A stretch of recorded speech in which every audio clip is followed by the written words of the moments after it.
sommes mercredi 30 octobre 2019. Chers internautes de Guérite TV Monde, bonsoir et merci de prendre ce rendez-vous, le rendez-vous de votre émission préférée, la trottinette sur Guérite TV Monde.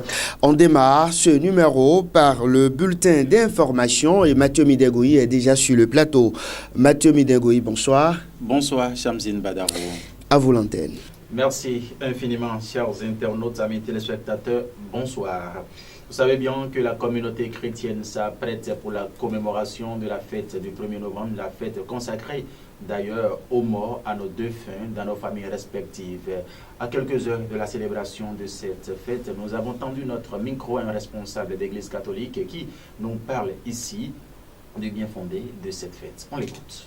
Quand on dit tous saints, c'est que nous avons tous le nom des saints. C'est ceux qui ont été fidèles, corrects, et ceux qui croient, ont la foi en Jésus-Christ, en général en Dieu. Et c'est la fête de tous ces saints-là, ceux qui ont vécu, œuvré, travaillé pour Jésus-Christ. Donc généralement, c'est pour ça que vous voyez que tout le monde se déplace vers les cimetières pour honorer et prier, demander des messes, allumer des bougies, nettoyer les tombes de leurs parents ou amis défunts. Normalement, tous les jours, on ne devait pas attendre Toussaint pour pouvoir nettoyer, honorer les défunts. On doit leur demander des messes. Parce que les messes, la messe est comme une nourriture pour eux. Les morts ne sont pas morts, comme l'a dit Birago Diop. Et il y a des prières même, quand vous évoquez l'âme des défunts, vous priez, Dieu vous exauce. Je souhaiterais que tout le monde pense, que tout individu pense à ses parents, qu'ils soient là ou pas, défunts ou morts, qu'on pense à ses parents, qu'on leur demande des messes, qu'on leur fasse des sacrifices de louanges pour pouvoir honorer leur corps. Plante potagère de la famille des ombellifères à racines pivotantes à charnues, douces, sucrées, comme un aliment. La carotte, c'est un fruit très prisé par la population compte tenu de ses substances nutritives qui sont aussi bénéfiques pour l'organisme humain. On s'y intéressait également à travers cet élément. Suivons ensemble. La carotte est un fruit apprécié et très prisé par la population compte tenu de ses substances nutritives, profitables à l'organisme humain. La carotte est un fruit qui rajeunit, corrige la vision et quand une femme enceinte en consomme, son bébé est joli.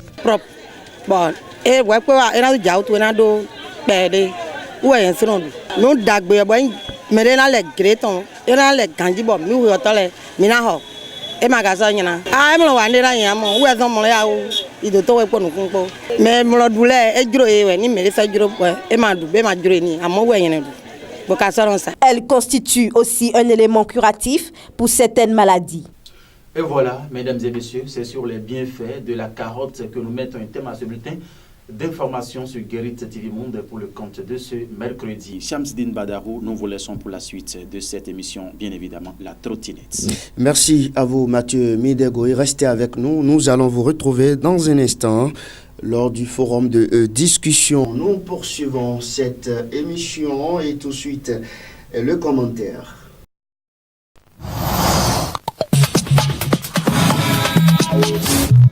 Le social, c'est un mot qui revient souvent ces dernières années sur les lèvres de plusieurs Béninois.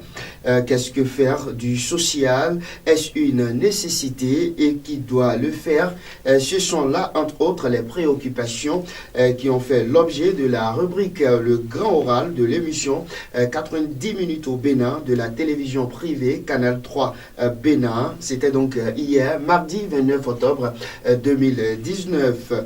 Pour en parler, le journaliste Christian Adandédian a reçu un professionnel du secteur des finances, président d'une ONG, l'ONG Les Amis du Bien-être, bien évidemment, qui s'investit beaucoup dans les œuvres caritatives. Son nom, Romulus Biokou. Suivez plutôt ce récit de Jacques Bocor de Matin Libre, présenté par votre humble serviteur.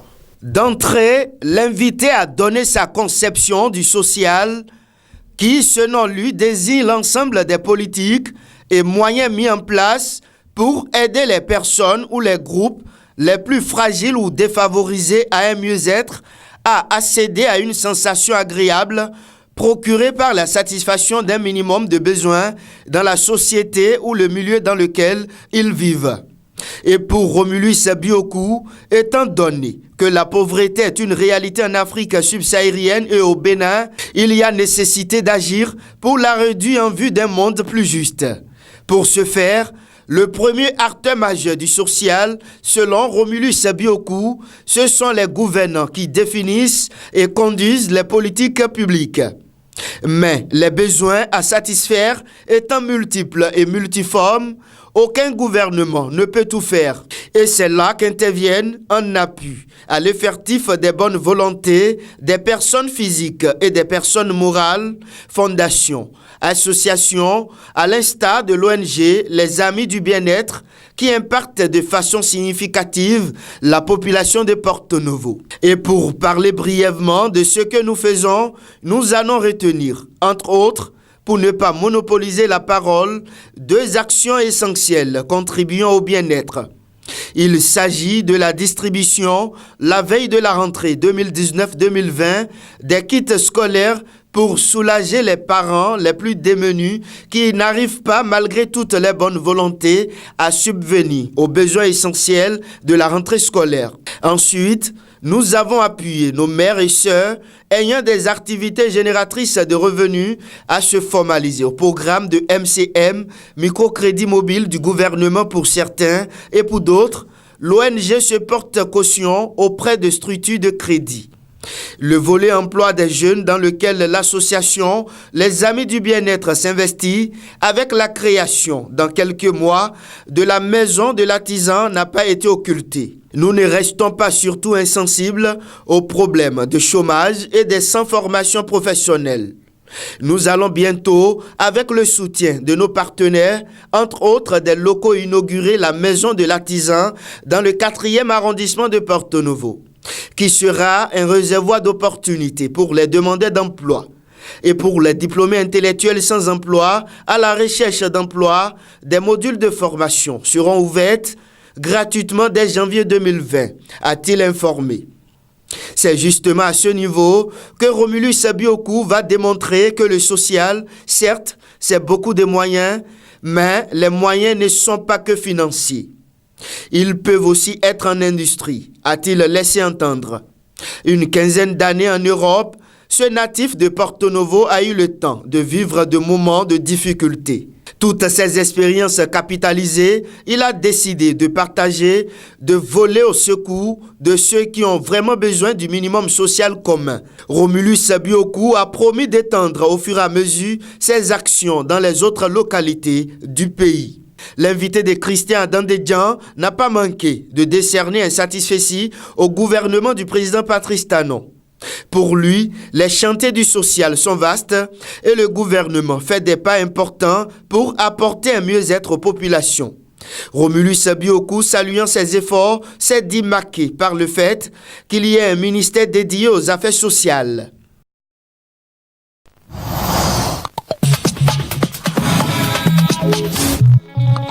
Le forum de discussion à présent, mesdames et messieurs, Mathieu Midengoyi. Romulus Biokou parle du social. Oui, Romulus Biokou a parlé du social, vous l'avez suivi, l'homme était sur Canal 3 comme le commentaire l'a stipulé tout à l'heure. Ce n'est pas seulement qu'il parle, l'homme parle, mais aussi il agit, c'est-à-dire les actes accompagnent ses propos. Si vous le suivez, vous allez comprendre que c'est quelqu'un qui ne s'est pas mêlé à la politique, parlant bien évidemment du social. Il a d'abord donné, selon lui, son avis sur ce que c'est que le social, mais qui peut faire le social, à quelle couche peut-on s'intéresser quand on a envie de faire du social. J'espère bien que l'invité de Canal 3, Romulus Biokou, je rappelle qu'il est le président directeur général de l'ONG Les Amis du Bien-être. Voilà, donc il a donné ses précisions sur tout ce que nous savons bien évidemment du social, les couches les plus défavorisées. Et c'est donc à ces personnes-là qu'il faut chaque fois penser quand on a envie de faire du social.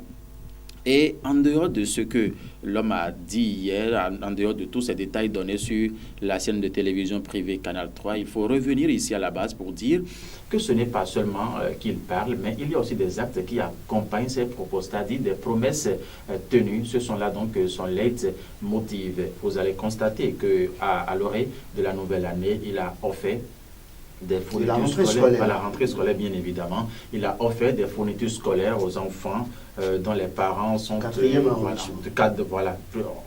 la ville de Porto-Novo, le 4e arrondissement de la ville de Porto-Novo. Donc il a offert des fournitures scolaires à ces enfants-là à l'orée de la veille de rentrée. C'est ainsi, il œuvre également aux côtés des femmes parlant de leurs activités génératrices de revenus. C'est-à-dire, vous avez envie d'exercer un commerce, un petit commerce, mais vous n'avez pas les moyens. Romulus Bioko, à travers son ONG, intervient favorablement au profit de ces bonnes dames pour pouvoir soulager un tant soit peu les différentes familles qui vivent dans la misère. Il ne faut pas oublier de souligner qu'il a parlé aussi de la pauvreté qui devient une gangrène aujourd'hui en Afrique et tout. Donc, il a donné ses avis et c'est quelqu'un qui est prêt vraiment à œuvrer. C'est quelqu'un qui est prêt à aider. Il est prêt à vraiment soutenir les couches les plus défavorisées dans notre cher et beau pays, le Bénin Samedi Mbada. Donc, selon vous, il priorise le social? Il priorise sérieusement le social. Il ne mêle du tout pas ceci à la politique. Vous allez constater que lors de la remise de ces kits scolaires aux enfants, il était là avec les membres, les éléments de son ONG et tout. Donc, vous n'allez pas constater qu'il a invité des acteurs parce que en même temps, quand il y a une cérémonie et qu'on voit déjà des acteurs politiques, la première intention que les citoyens, que la population présente pour la circonstance a, c'est que c'est sûrement celui-là qui le parraine, c'est sûrement cette personne-là qui est en train qui est dans l'ombre et c'est lui qui lui fait tout ceci. Mais vous allez constater que c'est dans une sobriété totale que Romulus Bioko, il agit sans tambour ni trompette, il œuvre aux côtés de ses actions. Donc c'est l'action, ce sont donc les actions sociales qui restent et demeurent la priorité de Romulus Bioko, comme il a souligné hier sur Canal 3 Bénin, pour ceux-là qui ne l'ont pas suivi, bien sûr. Merci à vous, Mathieu Midengoyi. La dernière rubrique, j'allais dire, de cette émission, c'est bien sûr le contenu de la une du quotidien Matin Libre. Et c'est juste après ceci.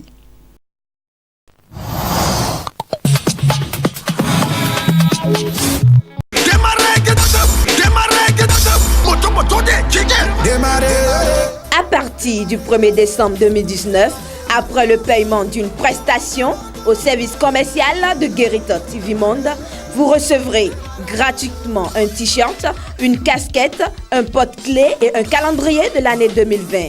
Guérita TV Monde, le leader des web TV.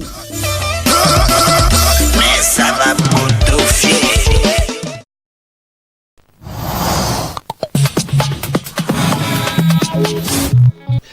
Le quotidien Matin Libre, titre manchette ce mercredi, dialogue politique.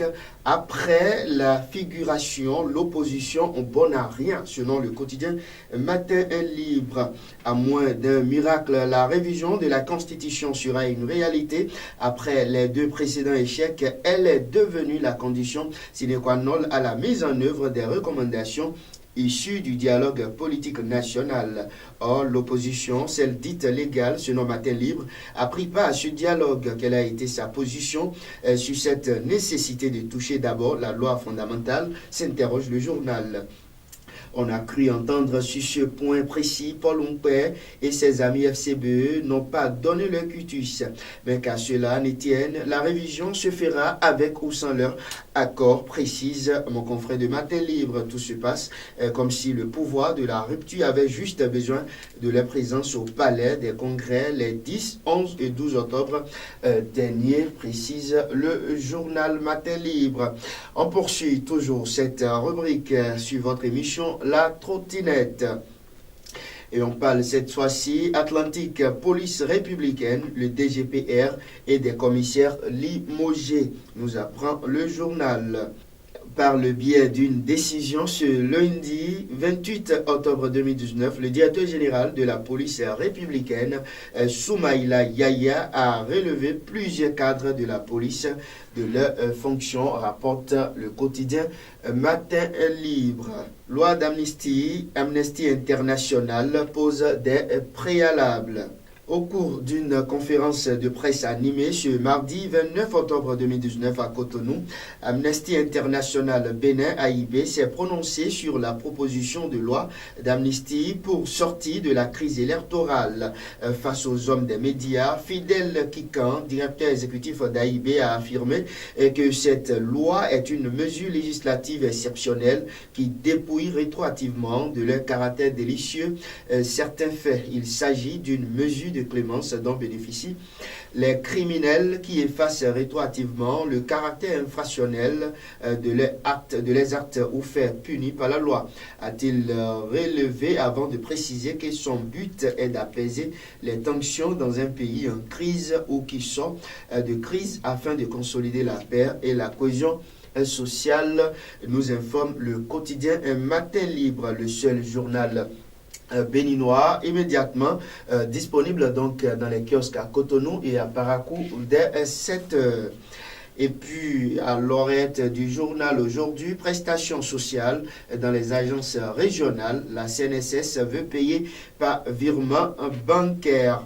Et puis, pour terminer, cette fois-ci, dans la logique du gouvernement, dans le social, Romulus Biokou apporte sa pierre complémentaire. Voilà.